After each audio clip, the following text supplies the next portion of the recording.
Hello student, સ્વાગત છે તમારું ગ્રેવિટી ઇન્સ્ટિટ્યૂટમાં. આજે આપણે કુતૂહલ જે ક્લાસ 6 છે ટેક્સ્ટ બુક આપણે સ્ટાર્ટ કરી છે એમાં ચેપ્ટર નંબર 3 પાર્ટ નંબર 4 જોવાના છીએ. અને આપણે પહેલાં જેટલા પણ રોગો છે, કંઈ વિટામિન્સની ખામીને લીધે અથવા તો તમને કંઈ જે ખનિજ તત્વોની ખામીને લીધે થાય છે એ બધું જોઈ લીધું છે. અને કયા વિટામિન શું ખાવાથી મળે અને જો એ તમારા શરીરમાં ઓછું હોય તો કયા કયા રોગ થાય એ બધું જોઈ લીધું છે. અને છેલ્લે આપણે આ જોયું હતું કે જે મીઠું છે અને સૂર્યપ્રકાશ છે એ કોઈ વનસ્પતિ કે પ્રાણીની કોઈ પોષક તત્વો એમાંથી મળતા નથી, પણ એ મીઠું અને સૂર્યપ્રકાશ છે એ બાય પ્રોડક્ટ છે, છતાં એ આપણને શું થાય છે, મદદરૂપ થાય છે. એના વગર પણ ના ચાલે. ચલો હવે અહીંથી આપણે જોવાના છીએ. જો આપણી ચેનલ તમે સબસ્ક્રાઈબ નથી કરી તો સબસ્ક્રાઈબ કરી લેજો અને તમારા ફ્રેન્ડ સર્કલમાં શેર કરજો, લાઈક કરો. ચલો જોઈએ. ફળો અને શાકભાજીમાં પાચક રેશા ભરપૂર માત્રામાં હોય છે. ચાલો જોઈએ કે પાચક રેશા આપણા માટે કેવી રીતે ફાયદાકારક છે. પાચક રેશા જો ન હોય ને તો કબજિયાતના ને એવા બધા પ્રોબ્લેમ થાય. એટલે ફળો અને શાકભાજી લીલા ખાવાની જરૂર એટલે છે કે એમાં પાચક રેશા હોય ને તો જે તમારા બોડીમાં જાય તો તમને પેટમાં અને આખા બોડીમાં સારું રહે, બીજા કોઈ રોગ ના થાય. આવશ્યક પોષક તત્વો ઉપરાંત આપણા શરીરને પાચક રેશા, પાણીની જરૂર હોય છે. પાચક રેશા અને પાણીની જરૂર હોય છે આપણા બોડીને. એ ના હોય તો શું થશે? આપણે પાચક રેશા જે વૃક્ષાંશ તરીકે પણ ઓળખાય છે એ ના હોય તો તમારા બોડીમાં કબજિયાતને એવા બધા ઇસ્યુ થાય અને પછી એનાથી બહુ મોટી મોટી પ્રોબ્લેમ્સ ક્રિએટ થવાની સંભાવના રહે. અને પાચક રેશાને વૃક્ષાંશ તરીકે ઓળખાય છે, યાદ રાખજો, રફેસ કહેવાય. અને જે શરીરને કોઈ પોષક તત્વો પૂરા પાડતા નથી છતાં તે આપણા ખોરાકમાં આવશ્યક ઘટક છે, તેઓ આપણા શરીરમાંથી અપાચિત ખોરાકને બહાર કાઢવામાં મદદ કરે છે અને મળત્યાગ સરળ બનાવે. મેં તમને કીધું એમ કે મળત્યાગ સરળ બનાવે અને અપાચિત ખોરાક જે કંઈ થઈ ગયો હોય, પેટ તમારું મીન્સ કે સારું રાખવું હોય ને તો તમારે પાચક રેશાની જરૂર પડે, વૃક્ષાંશની જરૂર પડે. આપણા ખોરાકમાં વૃક્ષાંશ મુખ્યત્વે વનસ્પતિજન્ય પેદાશ દ્વારા પૂરા પાડવામાં આવે છે. એટલે વનસ્પતિજન્ય પેદાશ એટલે લીલા શાકભાજી, ફળ ને એ બધું ખાવ એટલે તમને એ છે વૃક્ષાંશ મળી રહે.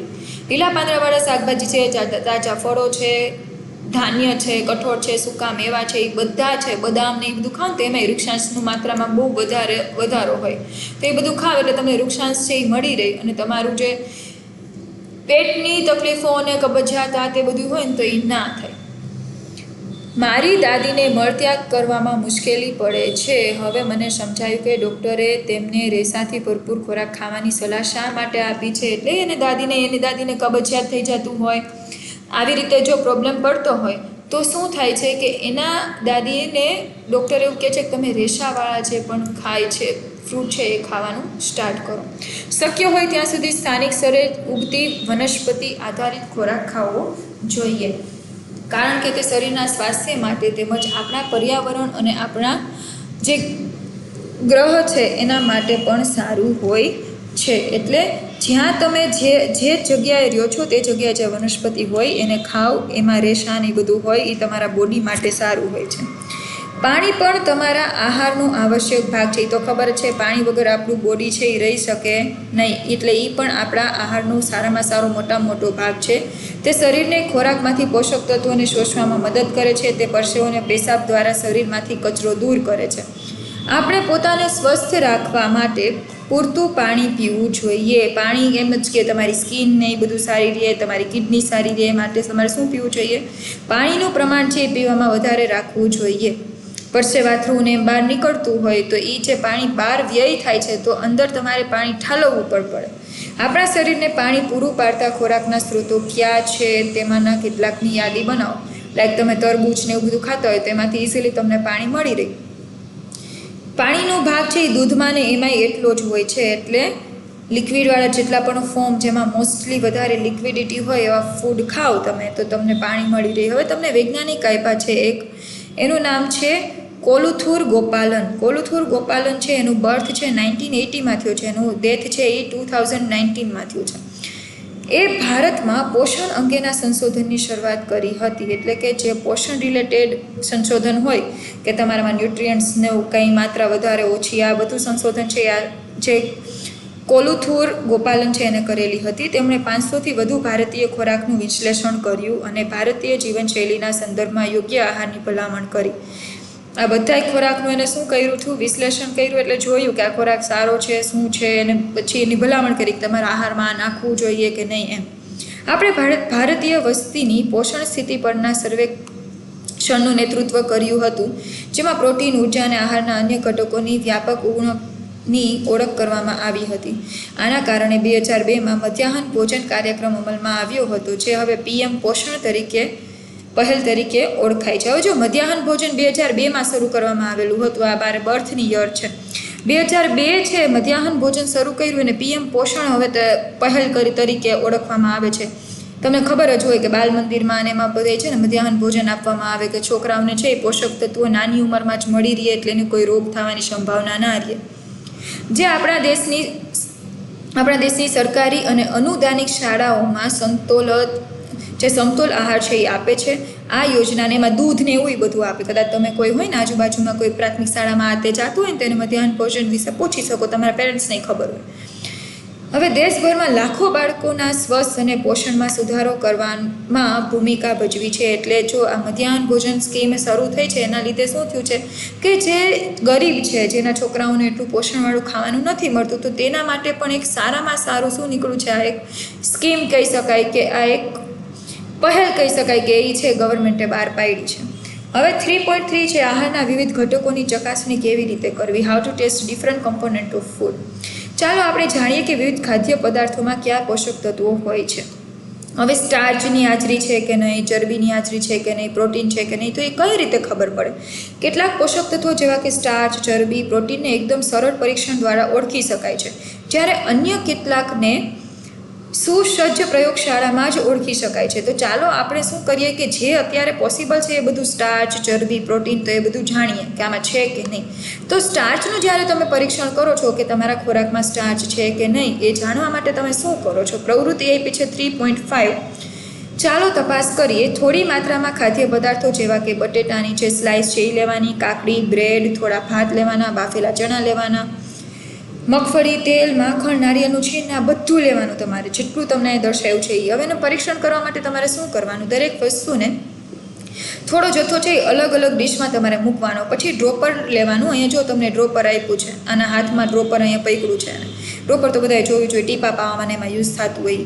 એ ડ્રોપરની મદદથી તમારે શું કરવાનું? દરેક જેટલા પણ ખાદ્ય પદાર્થ છે એના ઉપર મંદ આયોડીન છે, અહીંયા લખ્યું છે જો આયોડીનની બોટલ છે, એ મંદ આયોડીનના 2-3 ટીપા નાખવાના છે. આ મંદ આયોડીનના 2-3 ટીપા નાખો એટલે કંઈક ચેન્જીસ આવશે. ખાદ્ય પદાર્થોના રંગમાં કોઈ ફેરફાર થાય છે કે કેમ તેનું અવલોકન કરવાનું છે. શું તેઓ કાળા ભૂરા રંગમાં પરિવર્તિત થાય છે? કોષ્ટક 3.3માં તમારા અવલોકનની નોંધ કરો. જો એ કાળા ભૂરા રંગમાં પરિવર્તિત થાય, આ ટીપા તમે આયોડીનના નાખો તો એ કેવું હોય? એમાં સ્ટાર્ચ હોય. એટલે બટેટામાં ને એમાં બધામાં સ્ટાર્ચ ભરપૂર માત્રામાં હોય, એટલે એમાં પોઝિટિવ રિપોર્ટ તમને જોવા મળશે, એટલે કે એમાં સ્ટાર્ચ છે. જો અહીંયા આપ્યું છે, આ સ્ટેટમેન્ટ યાદ રાખજો. ભૂરો કાળો રંગ સ્ટાર્ચની હાજરી સૂચવે છે. એટલે આ તમને ટ્રુ ફોલ્સમાં, સાચા ખોટામાં પૂછી શકાય કે સ્ટાર્ચની હાજરી સૂચવે ત્યારે આયોડીનના ટીપા આપણે નાખીએ ત્યારે શું ભૂરો અને કાળો રંગ આપે છે? તો કે હા. પછી છે ચરબીનું પરીક્ષણ. ચરબીનું પરીક્ષણ કરવું હોય તો શું કરી શકાય? સ્ટાર્ચનું જગ્યા હવે ચરબીમાં છે. પ્રવૃત્તિ આપી છે કે 3.5માં સ્ટાર્ચના પરીક્ષણ માટે ઉપયોગમાં લીધેલ ખાદ્ય પદાર્થનો જ નમૂનો લેવાનો છે. બીજા કોઈ ખાદ્ય પદાર્થ લેવા જવાના નથી. હવે એમાં ખાદ્ય પદાર્થને અલગ કાગળના ટુકડા ઉપર મૂકવાના છે. કાગળને પદાર્થની આસપાસ લપેટી તેને દબાવવાનું છે. કાગળ ફાટી ન જાય એનું ધ્યાન રાખવાનું છે. જો ખાદ્ય પદાર્થમાં પાણી હોય તો તે કાગળને સુકાઈ જવા દો. હવે જો ખાદ્ય પદાર્થ તમે જે લો છો એ પાણી હશે તો એ તમારે સુકાઈ જશે, પણ જે તેલી ડાઘા હશે એ સુકાવાના છે નહીં. એટલે કાગળ ઉપર જો તેલી ડાઘા જોવા મળે, ઓઇલી જે તમને જોવા મળે, તો એમાં શું સમજવાનું કે એમાં ચરબીનું પ્રમાણ છે. ખાદ્ય પદાર્થમાં તેલ કે માખણ હશે તો તે કાગળ પર તેલી ડાઘ પાડશે. કાગળને પ્રકાશની સામે પકડી રાખો. શું તમે તેલી ડાઘાનો ધૂંધળો પ્રકાશ આવતો હોય એમાંથી એ જોઈ શકો છો? કાગળ ઉપર તેલી ડાઘ દર્શાવે છે કે ખાદ્ય પદાર્થમાં શું છે? ચરબી છે. આમાંથી ક્યાં ખાદ્ય પદાર્થ ચરબી ધરાવે છે? હવે તમારે શું કરવાનું? ઘરે ખબર જે આપણે મગફળીના દાણા હોય ને, તો એને કાગળમાં તમારે શું કરવાના? ઘસવાના. ઘસશો ને એટલે તમને તેલી જેવા ડાઘા દેખાશે. એની એ ઘસે જ રાખજો, એટલે આરપાર તમને છે ને સૂર્યપ્રકાશની સામે રાખો ને એટલે આરપાર દેખાશે. એનું મિનિંગ એ કે જે મગફળીના દાણા છે એ તેલી છે, એનું એક જ હોઈ શકે, જે તમે આસાનીથી ઘરે પરીક્ષણ કરી શકો. સ્ટાર્ચમાં આપણે જોઈ ગયા કે ભૂરો અને કાળો રંગ આપે તો એ સ્ટાર્ચ હોય. જો આવી રીતે ડાઘ બનાવે તો એ શું હોય? તેલી ચરબીવાળો પદાર્થ હોય. હવે છે પ્રોટીનનું પરીક્ષણ. પ્રોટીનના પરીક્ષણમાં શું કરવાનું છે કે તમારે જે પ્રવૃત્તિ આ 3.7 આપણે જોઈએ કે અગાઉની પ્રવૃત્તિમાં જે ખાદ્ય પદાર્થો લીધા હતા એ જ લેવાના છે. તમારે ખલદસ્તાનો ઉપયોગ કરવાનો છે, ખાંડણીનો નહીં એનો ઉપયોગ કરવાનો છે. ખાદ્ય પદાર્થની એકદમથી પેસ્ટ બનાવવાની છે અને પાવડર સ્વરૂપ બનાવી દેવાનું છે. પછી શું કરવાનું? દરેક ખાદ્ય પદાર્થની લગભગ અડધી ચમચી જેટલી માત્રા છે એ તમારે અલગ અલગ કશનળી ટેસ્ટ ટ્યુબ હોય ને, અલગ અલગ ટેસ્ટ ટ્યુબમાં તમારે લેવાની છે. જો અહીંયા ટેસ્ટ ટ્યુબ બધી આપી છે, આને ટેસ્ટ ટ્યુબ કહેવાય. જે આ મેડમે પકડીને રાખી છે ને એ લેવાનું છે. હવે સાવચેતી શું આપી છે કે આ રસાયણો હાનિકારક છે, તેનો ઉપયોગ સાવચેતીપૂર્વક કરવો જોઈએ. એટલે મીન્સ આ બધું ધ્યાન રાખવું જોઈએ, ભૂલથી તમારા શરીરને ના અડે એ બધું ધ્યાન રાખવું જોઈએ. અને મોંમાં તમારે ક્યારેય મૂકવાનું નહીં, સૂંઘવાનું ને એવું કરવાનું નહીં, કેમ કે એ બહુ તેજ છે. એટલે બને ત્યાં સુધી ટીચરને કરવા દેવાનું. દરેક કસનળીમાં તમારે 2-3 ચમચી જેટલું પાણી ઉમેરવાનું છે. કસનળીમાં પહેલાં તમારે શું નાખવાનું હતું? જેટલો ખાદ્ય પદાર્થ લીધો તો એ બધો નાખવાનો. 2-3 ટીપા જેટલું પાણી નાખવાનું, ચમચી જેટલું સોરી. અને ડ્રોપર વડે શું કરવાનું છે? કોપર સલ્ફેટનું દ્રાવણ નાખવાનું છે. આ યાદ રાખજો. 2-3 ટીપા કેટલા કેના નાખવાના છે? અહીંયા આપ્યું છે કોપર સલ્ફેટ. કોપર સલ્ફેટનું દ્રાવણ નાખવાનું છે. જો બીજા ડ્રોપર વડે દરેક કસનળીમાં કોસ્ટિક સોડાના તમારે પાછા 10 જેટલા ટીપા નાખવાના છે. આટલું કરશો એટલે શું થશે? કસનળીને સારી રીતે હલાવશો એટલે થોડી જ મિનિટોમાં શું થશે? ખલેલ પહોંચાડ્યા વિનાને મૂકી દેવાનું છે. એટલે કંઈક તમને અવલોકન દેખાશે. શું દેખાશે? શું કોઈ કસનળીનો પદાર્થ જાંબલી રંગનો થયો? જાંબલી રંગ ખાદ્ય પદાર્થમાં રહેલા પ્રોટીનની હાજરી સૂચવે છે. જો તમે એમાં કોપર સલ્ફેટ અને કોસ્ટિક સોડા નાખશો અને જો જાંબલી રંગ થાય એનું મિનિંગ કે એમાં શું હશે? પ્રોટીન હશે. જાંબલી રંગ પ્રોટીન દર્શાવે છે, ભૂરો અને કાળો રંગ હશે તો એ સ્ટાર્ચ દર્શાવે છે. આ અવલોકન તમારે બધા યાદ રાખવાના છે. કોષ્ટક 3.3માંથી તમે કયા તારણો કાઢી શકો છો?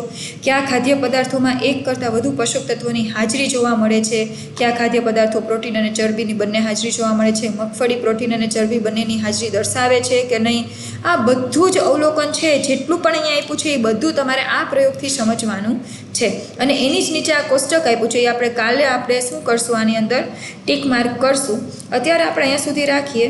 પાર્ટ નંબર 4 છે અહીંયા આપણે એન્ડ કરીએ છીએ. ચેનલ આપણી સબસ્ક્રાઈબ ન કરી હોય તો સબસ્ક્રાઈબ કરી દો. તમારા ફ્રેન્ડ સર્કલ સુધી પહોંચાડો, લાઇક કરો અને શેર કરો. મોર એન્ડ મોર. Thank you.